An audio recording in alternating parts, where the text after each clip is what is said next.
Հարգելի հեռուստադիտողներ, մենք վերադարձանք, շնորհակալություն, որ մեզ հետ եք։ Ապրիլի 2-ը աուտիզմի խնդիրների մասին ինֆորմացիայի տարածման համաշխարհային օրն է։ Ինչ խնդիրներ կան այսօր, որքանով է հասարակությունը տեղեկացված եւ ինչ միջոցառումներ են տեղի ունենում, այդ օրվա հետ կապված կպատմեն մեր հյուրերը։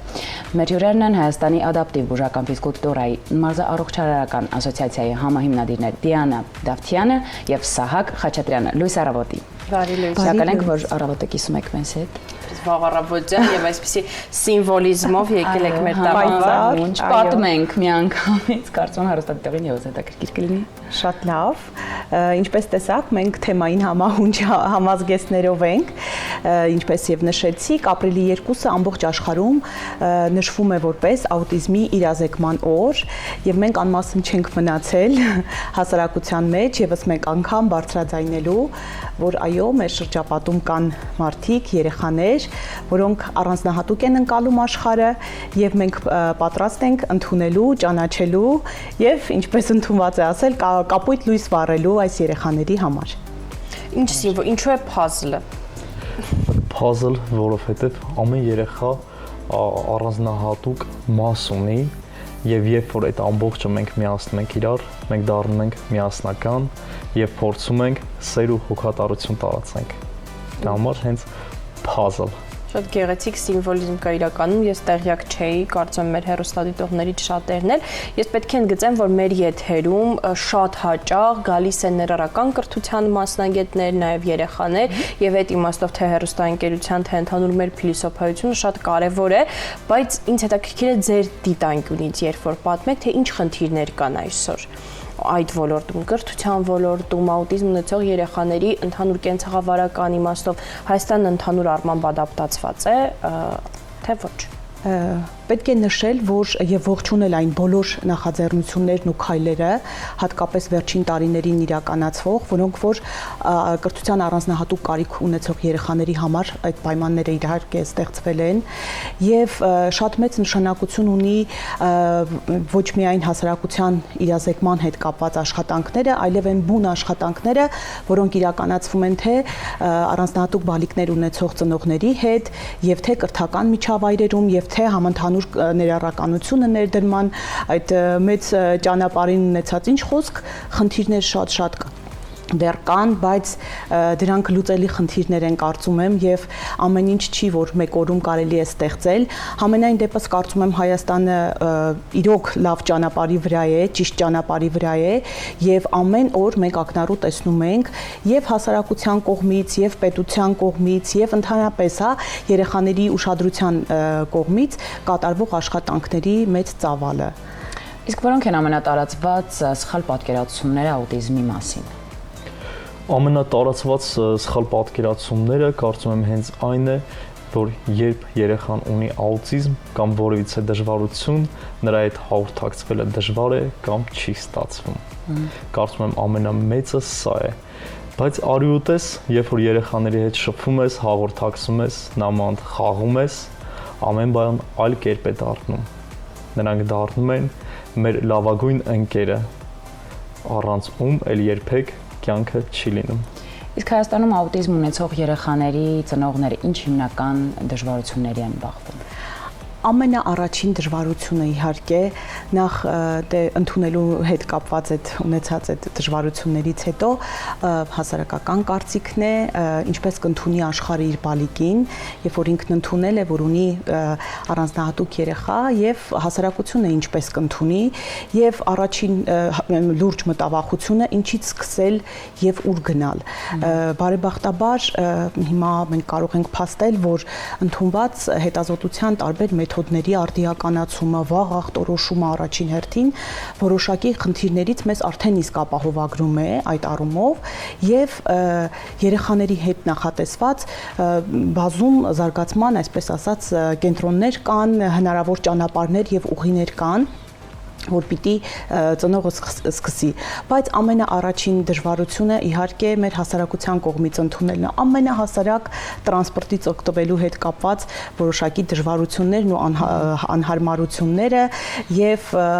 մեծ խանութներից հատկապես մենք գիտենք մեր առանձնահատուկ բալիկներ հատկապես մեծ տարածքներում ինքնավերահսկման, ինքնակարգավորման մեծ փորձ չունեն եւ աչքի տակ դրված բոլոր իրերը նրանց կարող են համարել եւ հասարակությունն էլ այսպես նայում է ու հատկապես խանութի պատասխանատուները մեծ այսպես վախով սպասում են թե ինչ պիտի անի բալիկը, ինչպես է արձագանքելու հետո ծնողը, ինչ է լինելու սրանից հետո։ Շատ մանր-մունր այսպես դժվարություններ կան, որոնք կարծում եմ դա մեր մեծ գիտակցության եւ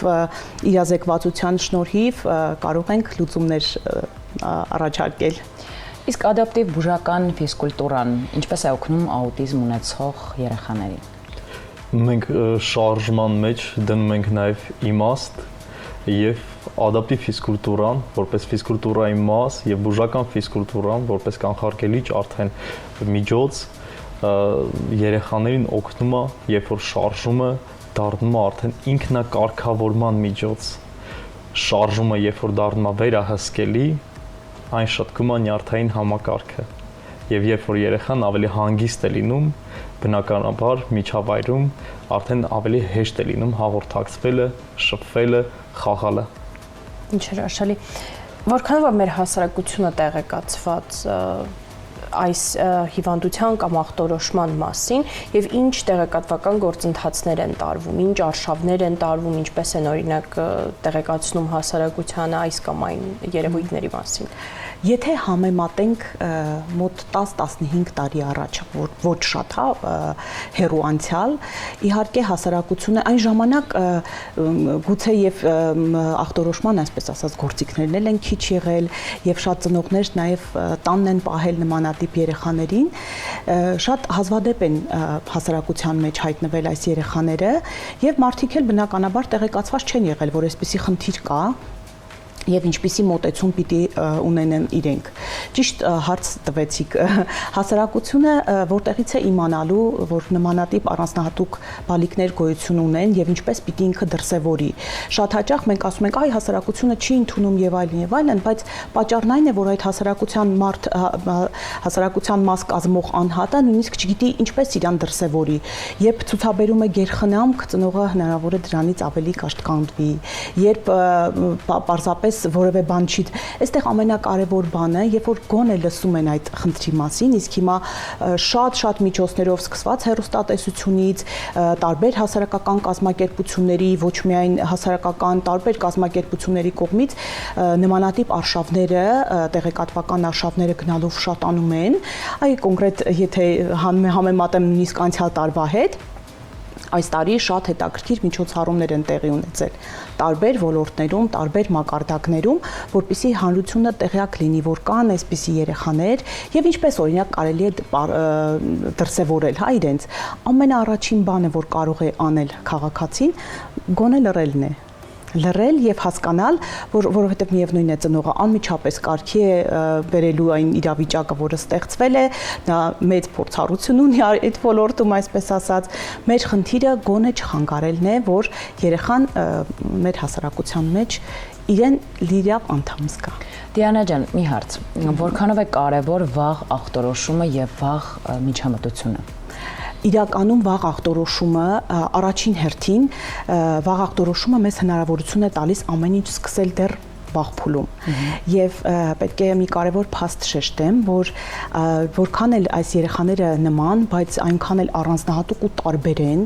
եւ յուրաքանչյուր երեխայի համար վաղ ախտորոշումը մենք ունեցանք, այսինքն մենք հնարավորություն ունեցանք ամեն ինչ սկսելու վաղ տարիքից, իսկ շատ լավ գիտենք, որ նման դեպքում հաջողելը